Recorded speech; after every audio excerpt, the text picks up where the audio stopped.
नमस्कार दोस्तों, मैं विकास यादव आपके सामने मेरे YouTube channel Yadav coaching classes पर आप सभी का तहे दिल से स्वागत करता हूं। दोस्तों आइए मैं आपके सामने लेकर आया हूं 10th का मैथमेटिक्स मैथ्स। मैं आज से आपको YouTube पर फ्री में पढ़ाऊंगा और कक्षा 10वीं का गणित पढ़ेंगे दोस्तों हम।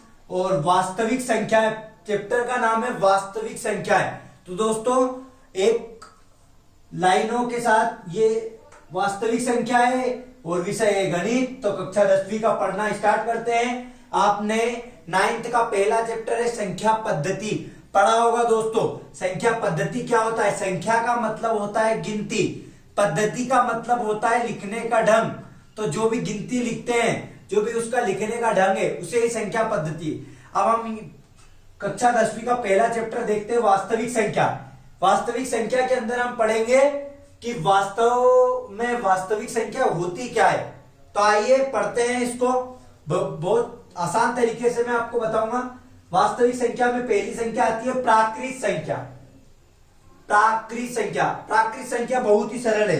प्राकृत संख्या वो संख्या होती है जिसको इंग्लिश में नेचुरल नंबर बोलते हैं, जो प्रकृति से होते हैं। तो दोस्तों 1 2 3 4 5 ये कहां तक जाती है? अनंत तक, डैश डैश डैश अनंत तक जाती है, इन्फिनिटी। इसका कोई तोड़ नहीं है। उसके बाद आती है पूर्ण संख्या। पूर्ण संख्या कहां से स्टार्ट होती है? 0 से स्टार्ट होती है और कहां तक जाती है? अनंत तक। कहां से जाती है? अनंत तक। 0 1 2 3 4 5 6 कहां तक जाएगी? अनंत तक। इसको क्या बोलते हैं? पूर्ण संख्या। पूर्णांक संख्या क्या होती है? पूर्णांक संख्या दोस्तों 0 से अगर इधर चलेंगे तो ऋणात्मक, इधर चलेंगे तो धनात्मक। 1 2 3 4 ये धनात्मक कहां तक आएगी दोस्तों? धनात्मक संख्या कहां तक आएगी? इन्फिनिटी, अनंत तक। ये अनंत तक चलती जाएगी। और ये माइनस में अनंत तक इन्फिनिटी चलती जाएगी। अब होती है दोस्तों परिमेय संख्या। क्या होती है परिमेय संख्या? परिमेय संख्या वह संख्या होती है जिसे P/Q के रूप में लिखा जा सकता है और Q बराबर 0 नहीं होना चाहिए। तो मैंने यहां पर लिखा दोस्तों कि 0 के बटे में कुछ नहीं है। जिसके बटे में कुछ नहीं होता उसके बटे में 1 होता है। तो P बराबर 0 आ गया और Q बराबर क्या आ गया? 1। आपको यहां तक कोई दिक्कत? तो इसलिए Q 0 नहीं आएगा। क्या आएगा? 1। तो इसीलिए ये परिमेय संख्या है। अपरिमेय संख्या किसको बोलते हैं? वह संख्या जिसे P/Q के रूप में जिससे P/Q के रूप में नहीं लिखा जा सकता। नहीं पे अंडरलाइन करना, नहीं लिखा जा सकता है। उदाहरण के लिए पाई का मान क्या होता है? 22/7। 22 में 7 से भाग लगाओगे, 22 में 7 से भाग लगाओगे दोस्तों तो ये नहीं जाता है। 7 × 21 कितना बचा? 1। फिर लगाई 0, फिर पॉइंट लगाया, फिर 7 × 1 = 7, फिर 4, फिर 3, फिर 2। ये चलती जाएगी। तो यह अपरिमेय संख्या है। करनी 2 का मान होता है 2 सही 4/1 2 3 और ये चलती जाती है। ये करनी 2 का मान। तो दोस्तों सिंपल है। आपको यहां तक समझ में आया होगा। अब मैं आपको बताता हूं इसके आगे। आइए अपन समझते हैं इसकी आगे की कहानी। दोस्तों बोर्ड पे समझना बहुत ही सिंपल है। आइए मैं आपको बताता हूं। और वास्तविक संख्याओं के अंदर वास्तविक संख्या के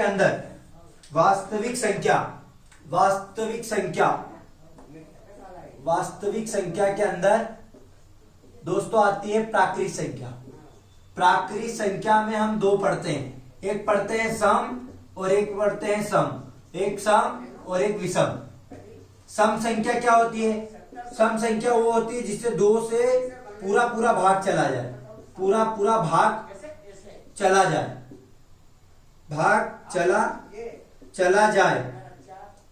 पूरा भाग चला जाए। और विषम संख्या वह संख्या होती है जिससे 2 से पूरा भाग नहीं जाता है।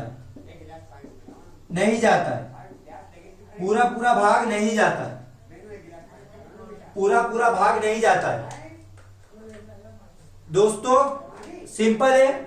पूरा भाग चला जाता है। इसका मतलब क्या हुआ? जैसे मैंने लगाया यहां 2 4 6 8 10 12 1 3 5 7 9 डैश डैश डैश चलती जाएगी दोस्तों, और ये भी चलती जाएगी।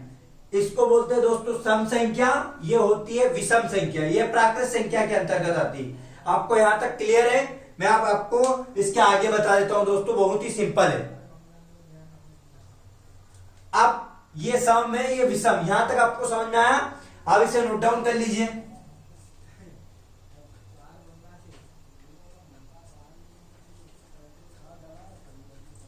दोस्तों आपको यहां तक समझ में आया तो मैं आगे बढ़ता हूं और आगे आपको पढ़ाता हूं दोस्तों।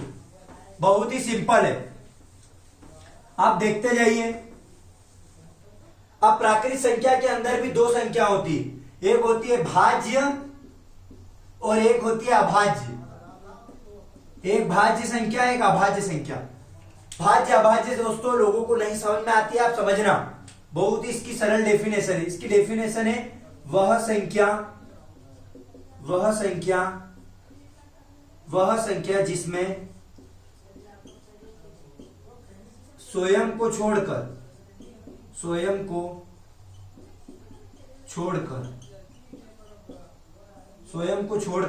और एक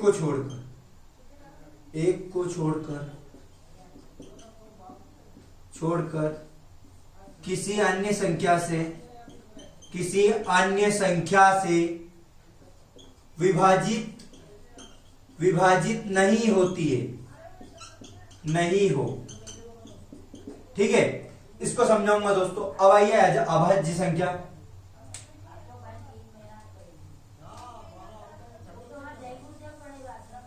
ये होती है अभाज्य की संख्या डेफिनेशन। अब पढ़ते हैं भाज्य की। दोस्तों आइए भाज्य की देखते हैं। वह संख्या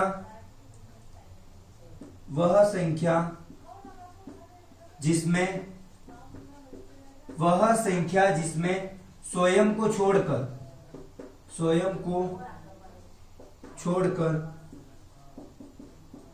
और एक को छोड़कर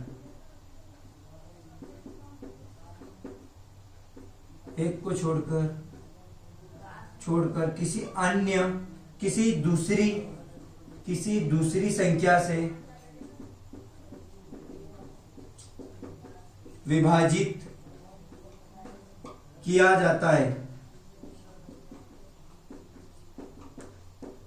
आप लोगों को यहां तक कोई दिक्कत नहीं होगी। अभाज्य संख्या और ये भाज्य संख्या, ये अभाज्य संख्या है और ये भाज्य संख्या है। अब दोस्तों वह संख्या जिसमें एक स्वयं और एक को छोड़कर, जिसे मैंने लिखा 2 3 5 7 11 नहीं आएगा, 9 नहीं आएगा, 11 आएगा। इसमें आएगा 1 से भाग जाएगा, 2 से जाएगा, इसमें 1 से जाएगा, 3 से जाएगा, इसके अलावा किसी से नहीं जाएगा। 1 से जाएगा, 5 से जाएगा, 1 से जाएगा, 7 से जाएगा, 1 से जाएगा, 11 से जाएगा। और दोस्तों एक ऊपर हेडिंग लिखना और इसको डॉट लाइन में लिखना, 2 एकमात्र एक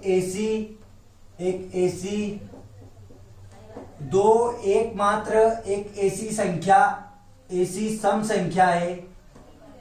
सम संख्या है जो अभाज्य है। क्या है दोस्तों? अभाज्य है, भाज्य संख्या है। ठीक है, तो दोस्तों ये बहुत काम किए। और दोस्तों एक को छोड़कर किसी अन्य दूसरी, जैसे हमने लिखा 4 के बाद आ जाएगा 6 8 9 15। जैसे 4 में 1 से जाएगा, 2 से जाएगा और 4 से जाएगा। इसमें 1 से जाएगा, 2 से जाएगा, 3 से जाएगा और 6 से भी जाएगा। इसमें 1 से जाएगा, 2 से जाएगा, 4 से जाएगा और 8 से भी जाएगा। तो दोस्तों यहां तक किसी को कोई प्रॉब्लम नहीं होगी, या आप लोगों को समझ में आ गया भाज्य संख्या और अभाज्य संख्या में कोई डिफरेंट। आप इसको नोट डाउन कर लीजिए।